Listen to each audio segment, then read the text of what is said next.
नमस्कार दोस्तों, स्वागत है आप सभी का आपके अपने यूट्यूब चैनल लर्निंग नंबर 1 में। जैसा कि आप स्क्रीन पर देख पा रहे होंगे दोस्तों, एरोमेटिक एल्डिहाइड बनाने की विधि आपका BSc second year organic chemistry से एल्डिहाइड कीटोन चैप्टर से है। ठीक है दोस्तों, एरोमेटिक एल्डिहाइड बनाने की विधि मतलब बेंजल्डिहाइड बनाने की विधि एक प्रकार से। ठीक है, तो उसमें से हम 3 प्रकार के रिएक्शन देखेंगे, है ना। तीनों रिएक्शन को देखेंगे। तो सबसे फर्स्ट रिएक्शन है दोस्तों गाटर-मान कोच अभिक्रिया। देन सेकेंड रिएक्शन है गाटर-मान एल्डिहाइड संश्लेषण। थर्ड रिएक्शन है इटाड अभिक्रिया। ये तीनों रिएक्शन देखेंगे दोस्तों बेंजल्डिहाइड बनाने की विधि में। ठीक है, जो कि मोस्टली इंपॉर्टेंट है दोस्तों। तो विथ मैकेनिज्म के साथ देखेंगे कि किस किस स्टेप से होते हुए ये बेंजल्डिहाइड में परिवर्तन हुआ। ठीक है, तो सबसे पहला फर्स्ट रिएक्शन हम देखेंगे गाटरमान कोच अभिक्रिया। तो सबसे पहला हम एरोमेटिक एल्डिहाइड बनाने की विधि में सबसे फर्स्ट रिएक्शन देखेंगे गाटरमान कोच अभिक्रिया। ठीक है दोस्तों, एक मिनट यार, गाटरमान कोच अभिक्रिया देखेंगे। तो इस रिएक्शन में हम ये देखेंगे कि ये रिएक्शन से किस प्रकार से बेंजल्डिहाइड बन जाता है, किस किस स्टेप के थ्रू बेंजल्डिहाइड बनता है, ये पूरा विथ मैकेनिज्म देखेंगे। ठीक है दोस्तों, तो सबसे पहले हम देख लेते हैं गाटरमान कोच अभिक्रिया। ठीक है, जब कार्बन मोनोऑक्साइड, इसका डेफिनेशन देख लेते हैं। ठीक है, जब कार्बन मोनोऑक्साइड और हाइड्रोजन क्लोराइड का रिएक्शन निर्जल AlCl3 की उपस्थिति में कराया जाता है तो बेंजल्डिहाइड प्राप्त होता है। जब क्या होता है, कार्बन मोनोऑक्साइड, ठीक है, और HCl की उपस्थिति में, है ना, निर्जल AlCl3 की उपस्थिति में, ठीक है, इनके प्रेजेंस में निर्जल AlCl3 की उपस्थिति में रिएक्शन करवाया जाता है बेंजीन से, तब हमें क्या प्राप्त होता है, बेंजल्डिहाइड प्राप्त होता है। ये तो हम देख लिए नॉर्मल रिएक्शन। ठीक है, कि डायरेक्ट बेंजल्डिहाइड में परिवर्तन वाला। ठीक है, ये किस किस स्टेप के थ्रू बेंजल्डिहाइड में परिवर्तित हुआ है, ये देखने से हमको पता चलेगा। ठीक है, ये ऐसे तो डायरेक्ट नहीं हो सकता कि बेंजल्डिहाइड में डायरेक्टली परिवर्तन हो जाएगा, है ना। कई स्टेप रहे होंगे तब जाके बेंजल्डिहाइड में परिवर्तन हुआ होगा। ठीक है, तो इसी प्रकार से ये हम क्या नॉर्मल रिएक्शन देख लिया है ना, जब कार्बन मोनोऑक्साइड और हाइड्रोजन क्लोराइड का रिएक्शन AlCl3 की उपस्थिति में कराया जाता है तो बेंजल्डिहाइड प्राप्त होता है ना। ये है बेंजीन। ठीक है, कार्बन मोनोऑक्साइड HCl, ठीक है, निर्जल AlCl3 की उपस्थिति में तब प्राप्त हो जाता है हमारा बेंजल्डिहाइड। ठीक है, और हाइड्रोक्लोरिक अम्ल निकल जाता है। ठीक है दोस्तों, ये नॉर्मल रिएक्शन है। अब हम इसका मैकेनिज्म देखते हैं कि किस स्टेप के थ्रू ये परिवर्तन हुआ है बेंजल्डिहाइड में। ठीक है,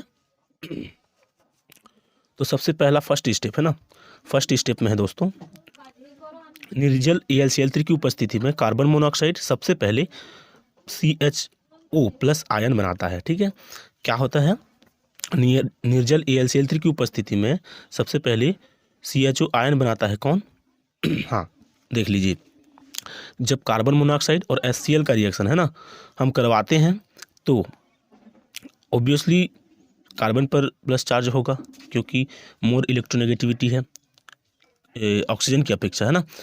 ठीक है, तो इसलिए कार्बन पर प्लस चार्ज हो जाएगा। ठीक है, और ऑक्सीजन पर माइनस चार्ज हो जाएगा, क्योंकि ये मोर इलेक्ट्रोनेगेटिविटी है ऑक्सीजन। और HCl दोनों का रिएक्शन हम जब करवाएंगे तो H+O- में आकर कनेक्ट हो जाएगा। ठीक है, CO से आके कनेक्ट हो जाएगा तो बनाएगा प्लस CHO आयन बनाएगा। ठीक है, फिर AlCl3 से ये Cl है ना, ये Cl AlCl3 में जाके अटैच्ड हो जाएगा और AlCl4- के रूप में निकल जाएगा। यहाँ पे कुछ नहीं हुआ है दोस्तों, हम सबसे पहले ये जो मॉलिक्यूल लिए थे कार्बन मोनोऑक्साइड और हाइड्रोजन क्लोराइड, है ना, उसका रिएक्शन सबसे पहले करवाए हैं। तो उसका रिएक्शन करवाए तो H+ और Cl- में से H+ आयन CO में जाके अटैच्ड हो जाता है और CHO+ आयन बना लेता है। उसके बाद क्लोरीन, है ना, क्लोरीन निर्जल के साथ कनेक्ट होके AlCl4- के रूप में निकल जाता है। सिंपल। ठीक है, तो स्टेप 1 क्या है, निर्जल AlCl3 की उपस्थिति में कार्बन मोनोऑक्साइड सबसे पहले CHO+ आयन बनाता है। ठीक है दोस्तों, समझ में आया। देन हम अब इसका सेकेंड स्टेप देखेंगे कि सेकेंड स्टेप में क्या होता है ना। सेकेंड स्टेप में दोस्तों यह CHO+ आयन है ना, यह CHO+ आयन बेंजीन के हाइड्रोजन का विस्थापन करके नाभिक के साथ जुड़ जाता है। जो हमारा बना था CHO+ आयन, है ना, ये क्या होता है, बेंजीन में हाइड्रोजन का विस्थापन करके वहाँ अटैच्ड हो जाता है। ठीक है, तो कैसे होता है देखते हैं भाई, है ना। ऑब्वियसली आपको पता है कि बेंजीन के सभी रिंग में हाइड्रोजन होते हैं ना, तो ये बेंजीन के एक रिंग पे है ना अटैच हो जाता है किसका, हाइड्रोजन का विस्थापन करके, ठीक है। तो ये CHO प्लस आयन यहाँ आके अटैच हो जाता है, देख लीजिए, ठीक है। अटैच हो गया, यहाँ पे H भी है, ओके। फिर यहाँ तो Cl4 माइनस है ना, ये H प्लस है, ठीक है दोस्तों, ये क्या है, H प्लस है, यहाँ Cl4 माइनस हम जो निकाले थे, ठीक है। तो ये H आके इससे अटैच हो जाता है मतलब एक Cl को ले जाता है ये, है ना, ये H, ठीक है, और HCl के रूप में निकल जाता है, फिर बच जाता है हमारा AlCl3, ठीक है। बेंजल्डिहाइड तो प्राप्त हो ही जाएगा क्योंकि ये H इसका एक Cl निकाल लेकर HCl के रूप में निकल जाएगा, ठीक है। तब हमारे पास क्या बचेगा, AlCl3 बचेगा, HCl निकल गया है, ठीक है, और बेंजल्डिहाइड प्राप्त हो जाएगा, ठीक है दोस्तों। ये 2 स्टेप में कंप्लीट होता है ये रिएक्शन। हम कुछ नहीं किए हैं दोस्तों, सबसे पहले हमारा है ना AlCl3 की उपस्थिति में कार्बन मोनोऑक्साइड और हाइड्रोजन क्लोराइड का रिएक्शन करवाए तो हमारा CHO प्लस आयन बना और AlCl4 माइनस बना, ठीक है। उसके बाद वही CHO आयन है ना, वही CHO plus ion second step में क्या होता है, बेंजीन के हाइड्रोजन का विस्थापन करके नाभिक में आके जुड़ जाता है। फिर वहाँ का जो एक H था दोस्तों, ये है ना, ये HCl के रूप में निकल जाता है, एक Cl को लेके, फिर बच जाता है हमारा AlCl3 बच जाता है, ठीक है दोस्तों, और बेंजल्डिहाइड प्राप्त हो जाता है। ये नॉर्मल था, ठीक है। अब हम देखेंगे सेकेंड, है ना, सेकेंड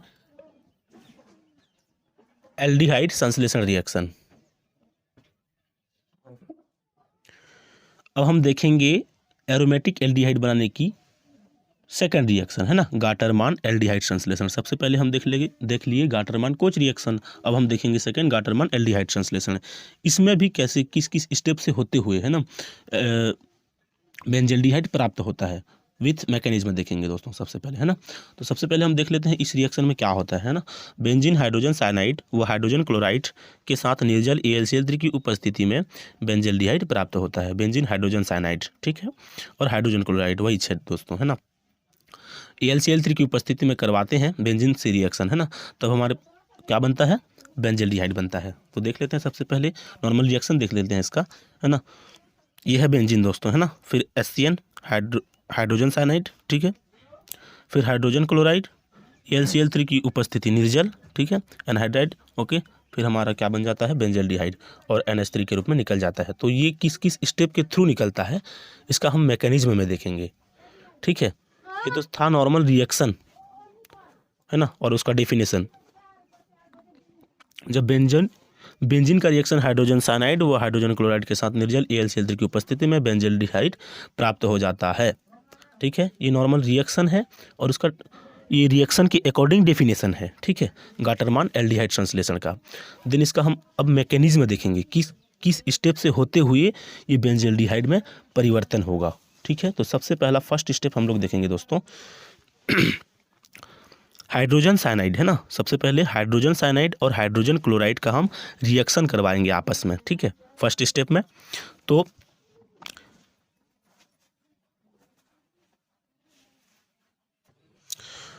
हाइड्रोजन साइनाइड व हाइड्रोजन क्लोराइड का आपस में हम रिएक्शन करवाएंगे तो यहाँ का Cl माइनस, है ना, Cl माइनस यहाँ के C प्लस, है ना, कार्बन प्लस चार्ज पे आके अटैच हो जाता है और H प्लस आयन N में आके, है ना, नाइट्रोजन में आके अटैच हो जाता है, सिंपल, ठीक है दोस्तों। हाइड्रोजन क्लोराइड, ठीक है, हाइड्रोजन क्लोराइड और हाइड्रोजन साइनाइड का आपस में हम यहाँ पे फर्स्ट स्टेप में रिएक्शन करवाएंगे। तो यहाँ का Cl माइनस आके कार्बन, है ना, कार्बन के प्लस चार्ज पे जुड़ जाएगा, यहाँ पे प्लस चार्ज है ना दोस्तों, ठीक है, और नाइट्रोजन पे क्या है, माइनस चार्ज है, तो यहाँ का H प्लस आयन, है ना, आके नाइट्रोजन से जुड़ जाएगा, सिंपल, ठीक है। यहाँ पे कुछ नहीं हुआ है। जब हम हाइड्रोजन साइनाइड और हाइड्रोजन क्लोराइड का रिएक्शन करवाए तो यहाँ का Cl आके C में जुड़ गया, मतलब कार्बन में जुड़ गया, ठीक है, और H प्लस आके नाइट्रोजन में जुड़ गया, सिंपल, ठीक है। ये है first step. Then second step में क्या होगा देख लीजिए हम, है ना। सेकेंड स्टेप में बेंजीन से रिएक्शन करवाएंगे, है ना, जो हमारा जो प्रोडक्ट बना था ना ये वाला, ठीक है, मतलब हाइड्रोजन साइनाइड और हाइड्रोजन क्लोराइड का रिएक्शन करवाए थे तो इस शेड्यूल में बना था एक, है ना, तो इसका रिएक्शन अब हम बेंजीन से करवाएंगे। तो यहाँ का, है ना, सेकेंड स्टेप में क्या होता है दोस्तों, बेंजीन का एक हाइड्रोजन को लेके Cl HCl के रूप में निकल जाता है और यहाँ पे क्या बच जाता है, सिर्फ C6H5 बच जाता है जो कार्बन पे आके अटैच हो जाता है। ठीक है, कुछ नहीं हुआ है, यहाँ का सिर्फ यहाँ का हाइड्रोजन एक Cl, ये Cl को लेके निकल जाता है HCl के रूप में। ठीक है, फिर हमारा C6H5 आके यहाँ पे जुड़ जाता है, सिंपल। ठीक है, यहाँ का ट्रिपल बॉन्ड था, मतलब डबल बॉन्ड हो जाएगा, है ना, क्योंकि कार्बन की वैलेंसी 4 होती है। ठीक है ना, तो यहाँ पे डबल बॉन्ड हो जाएगा। ठीक, फिर यहाँ पे कुछ नहीं हुआ है दोस्तों, Cl को लेके एक HCl निकल गया है, फिर यहाँ आके C6H5 आके जुड़ गया है। ठीक है, फिर थर्ड स्टेप में दोस्तों क्या होता है देखते हैं हम लोग, है ना। थर्ड स्टेप में HC है ना, डबल बॉन्ड NH C6H5, मतलब जो ये है ना, ये वाला बना था हमारा जब बेंजीन से रिएक्शन करवाए थे। ठीक है, सेकेंड स्टेप में तो ये बना था, तो ये प्रोडक्ट को, है ना, इसी को जब हाइड्रोलिसिस करवाएंगे, है ना, हाइड्रोजनीकरण करवाएंगे, यानी H2O के साथ रिएक्शन करवाएंगे, तब हमारा जो H2 है ये H2NH के साथ रिएक्शन करके NH3 के रूप में निकल जाता है। ठीक है, फिर हमारा बच जाता है C6H5CHO, ये O आके यहाँ पे जुड़ जाता है। ठीक है, यहाँ पे H प्लस बच जाएगा ना। ठीक है, H प्लस से जुड़ जाता है तो O माइनस आके अटैच हो जाता है C से, है ना, मतलब कार्बन से। ठीक है, तो हमारा क्या बन जाता है C6H5CHO और निकल जाता है NH3 और हमको प्राप्त हो जाता है क्या, बेंजल्डिहाइड प्राप्त हो जाता है। ठीक है दोस्तों, यहाँ पे हम कुछ नहीं किए हैं। सबसे पहला हम एक बार रिवीजन कर लेते हैं ना मैकेनिज्म में। सबसे पहला फर्स्ट स्टेप में क्या होता है, हाइड्रोजन साइनाइड का रिएक्शन जब हाइड्रोजन क्लोराइड से करवाते हैं तो यहाँ का Cl आके कार्बन पे जुड़ जाता है और यहाँ का H आके नाइट्रोजन पे जुड़ जाता है और यहाँ का जो ट्रिपल बॉन्ड है डबल बॉन्ड में कन्वर्ट हो जाता है, क्योंकि कार्बन का बॉन्ड कितना होता है, 4 ही होता है ना। ठीक है दोस्तों, फिर सेकेंड स्टेप में यहाँ का बना हुआ प्रोडक्ट, है ना, का रिएक्शन हम बेंजीन से करवा देते हैं, तो यहाँ का बेंजीन के एक हाइड्रोजन Cl से रिएक्शन करके HCl के रूप में निकल जाता है, फिर ये C6H5 हो जाता है और वही C6H5 कार्बन में आके अटैच हो जाता है, सिंपल। ठीक, लेकिन उसके बाद थर्ड स्टेप में क्या होता है, थर्ड स्टेप में वही अटैच हुआ वाला C6H5 है ना कार्बन का, उसका जब हम हाइड्रोलाइसिस करवाते हैं, यानी H2O के साथ रिएक्शन करवाते हैं, तो H2NH के साथ रिएक्ट करके NH3 के रूप में निकल जाता है और CHO बन जाता है ना, मतलब C6H5CHO बन जाता है। ठीक है, यहाँ का O आके यहाँ अटैच हो जाता है कार्बन से, तो क्या बन जाएगा, ऑब्वियसली बात है C6H5CHO, मतलब बेंजल्डिहाइड प्राप्त हो जाता है दोस्तों। ठीक है, ये हमारा सेकेंड रिएक्शन। देन हम देखेंगे अब एरोमेटिक एल्डिहाइड बनाने की थर्ड रिएक्शन, इटार्ड अभिक्रिया। ठीक है, अब हम एरोमेटिक एल्डिहाइड यानी बेंजल्डिहाइड बनाने की थर्ड रिएक्शन को देखेंगे, इटार्ड अभिक्रिया, है ना। इटार्ड अभिक्रिया को हम देखेंगे कि इटार्ड अभिक्रिया में भी किस किस स्टेप के थ्रू बेंजल्डिहाइड बनता है। ठीक है, तो सबसे पहले इटार्ड अभिक्रिया का हम डेफिनेशन देख लेते हैं, है ना, एक प्रकार से कहें रिएक्शन के अकॉर्डिंग, तो मेथिल बेंजीन से क्रोमिल क्लोराइड, है ना, CrO2Cl2 क्रोमिल क्लोराइड द्वारा बेंजल्डिहाइड प्राप्त हो जाता है मेथिल बेंजीन से। ठीक है, CH3 मेथिल बेंजीन, है ना। ठीक है, क्रोमिल क्लोराइड से रिएक्शन करवाएंगे तो हमको क्या मिल जाएगा, बेंजल्डिहाइड प्राप्त हो जाएगा। ये तो नॉर्मल रिएक्शन है और रिएक्शन के अकॉर्डिंग डेफिनेशन है दोस्तों। ठीक है, इसका हम मैकेनिज्म देखेंगे तब हमें समझ में आएगा कि ये किस किस स्टेप से होते